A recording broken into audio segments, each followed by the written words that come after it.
One Kawan TV1. Ya, sibuk mengisi kehidupan dan sibuk sebagai aktivis yang juga sekian lama tentang perenang di dunia aktivis kan. Apalagi ini menghadapi tahun pemilu yang tensi ketegangannya lebih tinggi. Jadi gini ya, kebetulan memang saya hadir di dua kesempatan itu, ya kan, baik di Gedung Juang maupun di DPD.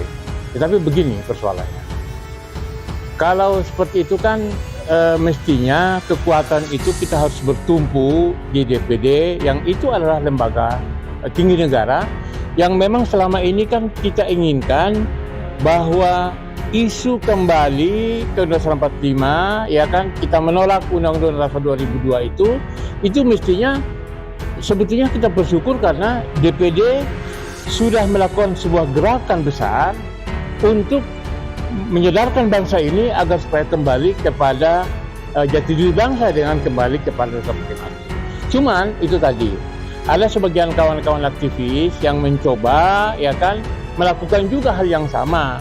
Ya mestinya sebetulnya kenapa tidak saja menyatu, kan itu masalahnya kan, tidak menumpuk, tidak mendukung ke sana gitu loh, ya kan.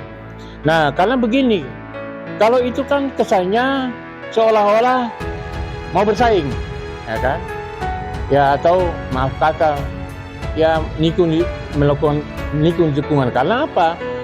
Deklarasi di Gedung Juang itu tanggal 7, ya kan, November.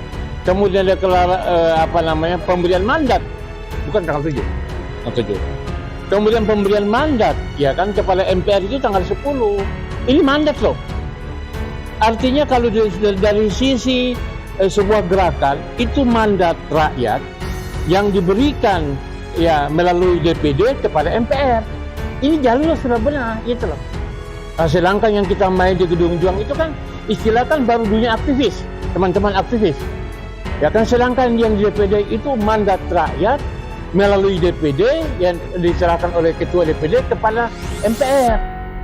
Nah, jalurnya kan mestinya sudah benar ini. Gitu. Tapi kenapa misalnya kemudian itu kan mestinya harus kalau kita ini sadar bahwa kita ini sadar bahwa kita punya berjuang keras untuk kembali pertimbangan, ini sudah dalam bentuk mandat. Dan setahu saya DPD itu kan sudah keliling di berbagai daerah, ya, di berbagai daerah untuk mengumpulkan aspirasi-aspirasi untuk kembali ke Undang-Undang 45. Itu mandat yang diberikan oleh rakyat kepada DPD, kemudian disaksikan dalam satu momen tanggal 10 November itu, Hari Pahlawan, diserahkan kepada MPR. Nah, menurut saya ini jauh lebih konkret gerakannya, gitu loh. Nah itu. Jadi saya kira ini perlu kita dukung semua elemen. Bahkan saya sudah melihat ada dukungan dari teman-teman pekerja, ya kan, Asosiasi Karyawan PLN misalnya, surat yang dibuat oleh Saudara Ahmad Darjoko, yang saya kenal juga. Kemudian Asosiasi Pekerja Konstruksi Askerindo itu juga sudah ada. Mereka merasa dampak daripada pemberlakuan Dasar 2002 ini mereka dirugikan, gitu loh. Itu jelas itu kan. Nah, belum lagi misalnya kemarin itu kan juga kelompok mak-mak yang menginginkan suara saya kebetulan hadir juga, ya kan. Dan juga kelompok para raja dan sultan, ya kan, juga kemudian berbagai macam elemen-elemen yang lainnya. Itu kan jelas ini lebih mewakili, ya kan, itu loh. Karena ini adalah akumulasi daripada visi dan misi salah satu di antaranya dari DPD RI oleh oleh ketuanya adalah Lanyala Mataliti untuk menghimpun. Ini kan misi agung. Persoalannya kenapa nggak didukung? Nah, itu loh, Bang Jol, ya kan? Itu. Nah, jadi saya kira kalau kemudian saya tidak salah menangkap isu bahwa biar saya nanti diserahkan pengembali ke Undang-Undang 45 ini adalah setelah terpilihnya presiden hasil Pilpres 2024. Nah, ini perlu kita kritik pada teman-teman. Lah, sekarang ini pemilihan presiden ini kan pakai Undang-Undang 2002 dan itu dominasinya adalah parpol-parpol dan tidak memberikan ruang ya pada saat DPD dan partai-partai yang menginginkan untuk PT 20% itu digugat di MK, ya kan, ditolak. Lalu kemudian yang mendominasi adalah partai-partai politik yang hari ini punya hajat, dan itu adalah sama dengan kedaulatan rakyat dibajak oleh partai-partai politik. Nah, sedangkan kembali ke pasal 45 ini adalah mengembalikan kedaulatan rakyat. Lah, bagaimana? Apa ini bisa terjadi bahwa apakah hasil Pilpres 29 itu mereka mau kembali ke, saya rasa tidak mau mereka. Mereka sudah menikmati, ya kan? Dia nggak mau ambil resiko, pasti akan jalan terus. Nah, oleh sebab itu, saya melihat bahwa yang dilakukan oleh DPD itu termasuk misalnya dengan adanya yang dikirim untuk bagaimana mengisi form-form formulir utusan daerah, utusan golongan, ya kan? Ini adalah mempersiapkan struktur MPR baru, ya kan? Sesuai dengan keinginan Rasul 45 tadi itu loh.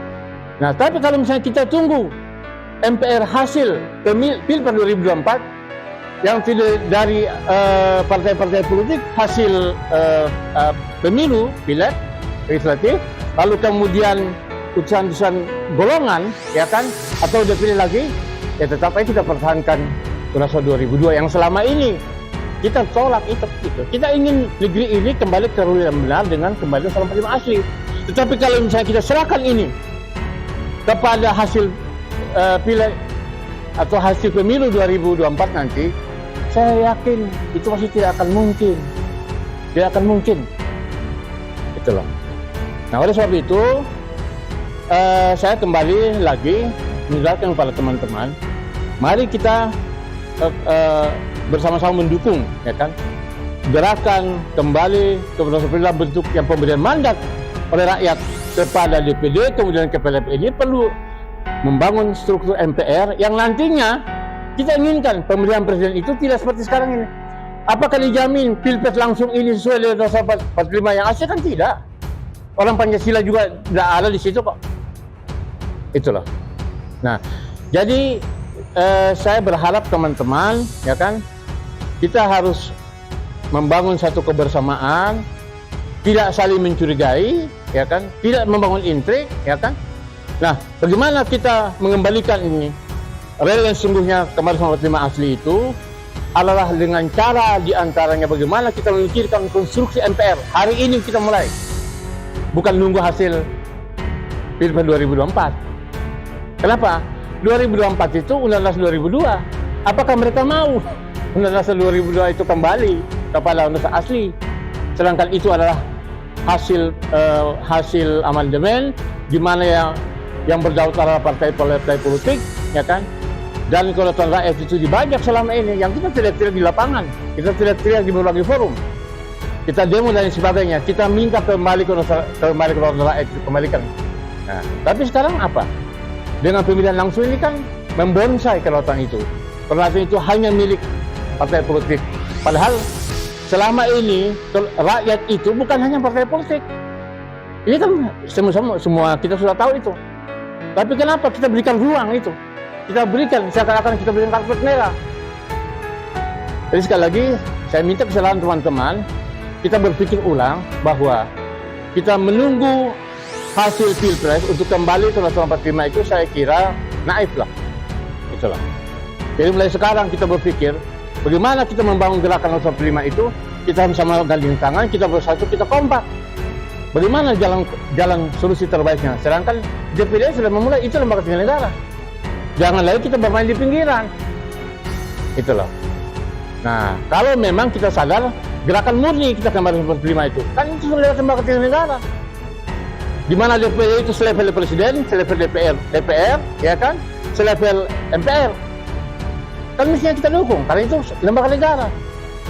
Meskipun ini adalah konstitusi 2002, tetapi sudah memulai sebuah gerakan besar untuk kembali ke 45 dalam format pemberian amanat atau pemberian rakyat memberikan amanat dia kepada DPD untuk sampaikan ke MPR agar kembali Para sa 45 asli.